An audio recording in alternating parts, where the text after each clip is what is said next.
এমন কিছু করো যাতে মৃত্যুর আগেই মানুষ বলে ওই মানুষটা মনে জায়গা করে নিয়েছে। কারণ মৃত্যুর পর তো কত মানুষই বলে মানুষটা ভালো ছিল। আপনি জানেন, মেয়ে মানুষের স্বাধীনতা হয় না, ঘর হয় না, তারা মানিয়ে নিতে নিতে আর স্বার্থের সবটুকু দিতে দিতে মৃত্যুবরণ করে। মানুষের জীবনে চাওয়ার কোনো শেষ নেই, নিজের সবটুকু উজাড় করে দিলেও তার কাছে কম মনে হবে। তাই কাউকে ততটা দেওয়া উচিত যতটা পাওয়ার যোগ্য তার আছে। যে সন্তান তার নিজের মাকে ভাত দেয় না, সেও একদিন তার সন্তানের কাছে ভাত পাবে না।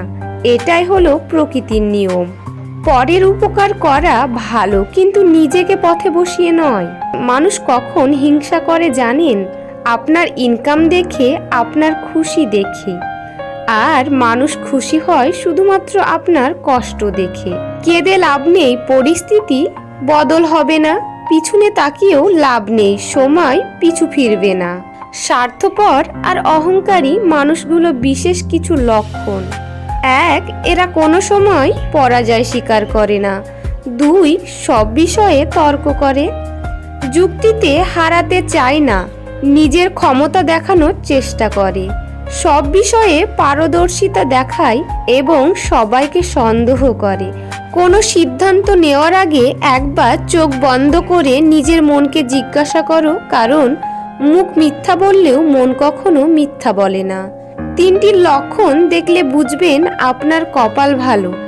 1, যখন আপনি বুঝতে পারবেন আপনি ছাড়া আর কেউ নেই।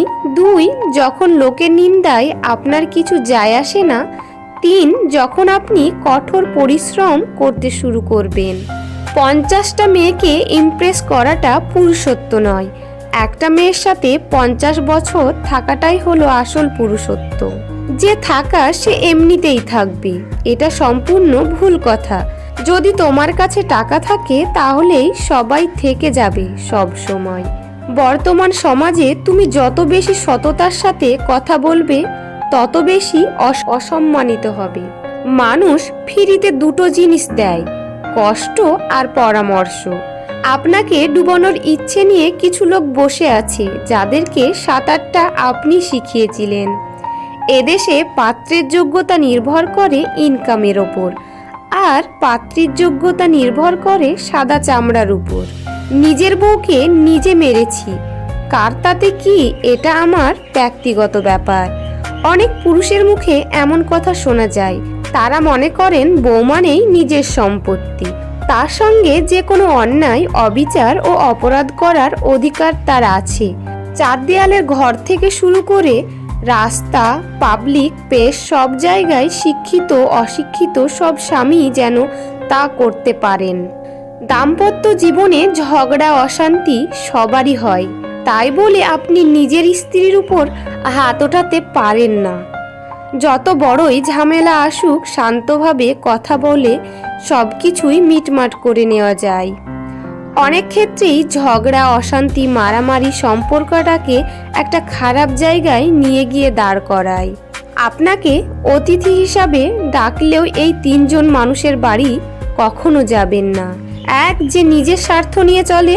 2, যে খাওয়ার পর খোঁটা দেয়। 3, হঠাৎ পরিচয় হয়েছে এমন লোকের বাড়িতে। পৃথিবীতে 2 প্রকার লোকের অভাব নেই, 1, জ্ঞান দেওয়ার লোক, 2, বাস দেওয়ার লোক। কারো মনে আঘাত দিও না, সুখী হতে পারবে না। ভালোবাসতে না পারো, অভিনয় করো না। মনে রেখো, কারো চোখের জল তোমার জীবনে অভিশাপ হয়ে ঝরতে পারে। 4টি বিষয়ে কখনো লজ্জা পাবেন না। পুরনো পোশাক, সাধারণ জীবনযাপন, বৃদ্ধ বাবা মা, দরিদ্র বন্ধু। জীবনে 2টি মানুষকে কখনো ভুলে যেও না। সেই ব্যক্তি যিনি তোমায় সফল করার জন্য সবকিছু হারিয়েছেন, তোমার বাবা। সেই ব্যক্তি যিনি তোমার কষ্টের দিনগুলোতে তোমাকে সামলেছিলেন, তোমার মা। অনেক বেশি চালাকি, কৌশল আর ষড়যন্ত্র করে যদি সব হতো, তাহলে মির্জাফর বাংলায় সবচেয়ে সফল নবাব হতো। অহংকার আর পেট, এই দুটোই বেড়ে গেলে মানুষ ইচ্ছা থাকা সত্ত্বেও আর কোলাকুলি করতে পারে না। কেউ আঘাত দিলে না কেঁদে এই 5টি কাজ করুন।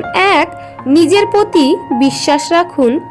2 নিজেকে কাজের মধ্যে ব্যস্ত রাখুন, ভালো মানুষের সাথে সময় কাটান। নিজের ধর্মচর্চা করুন, মায়ের সাথে বন্ধুত্বপূর্ণ সম্পর্ক গড়ে তুলুন, কারণ এই পৃথিবীতে মাই একমাত্র ব্যক্তি যিনি আপনাকে নিঃস্বার্থভাবে ভালোবাসেন।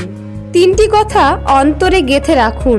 1 মৃত্যু থেকে বাঁচার কোনো উপায় নেই। 2 মায়ার জীবনে প্রকৃত কোনো শান্তি নেই। 3 মানুষের সমালোচনা থেকে রক্ষা নেই। জীবনে এমন কাউকে ভালোবাসো যে তোমাকে ভালোবাসতে না পারলেও সম্মান করবে। আপনার প্রিয় মানুষটিকে এই 3টি প্রশ্ন করুন, তাহলে বুঝতে পারবেন সে আপনাকে কতটা ভালোবাসে। 1 তুমি মাকে কেন ভালোবাসো না? 2 একদিন যদি আমার সব কিছু চলে যায় তাহলে তুমি কি আমার পাশে আর থাকবে? 3 আমার জন্য তুমি আর কতদিন অপেক্ষা করতে পারবে? যে কাজ করে সে ভুল করে, যে কাজ করে না সে পরনিন্দা করে। সাধারণ মানুষ কর্ম করে, দুর্বল মানুষ অভিযোগ করে, অসৎ মানুষ অপরাধ করে, সৎ ও সাহসী মানুষ ধৈর্য ধরে। বুদ্ধিমান মানুষেরা কখনোই যারা তর্ক করে তাদের সাথে মেশে না। জীবনে যদি অনেক বেশি দুঃখ কষ্ট পাও তাহলে ভয় পেও না, কারণ সৃষ্টিকর্তা তোমাদেরই বেশি পরীক্ষা নেন যারা সর্বদা সত্যের পথে চলে। উপযুক্ত সময় আর সুযোগের অপেক্ষায় আছি, অনেককে অনেক কিছু জবাব দেওয়ার আছে।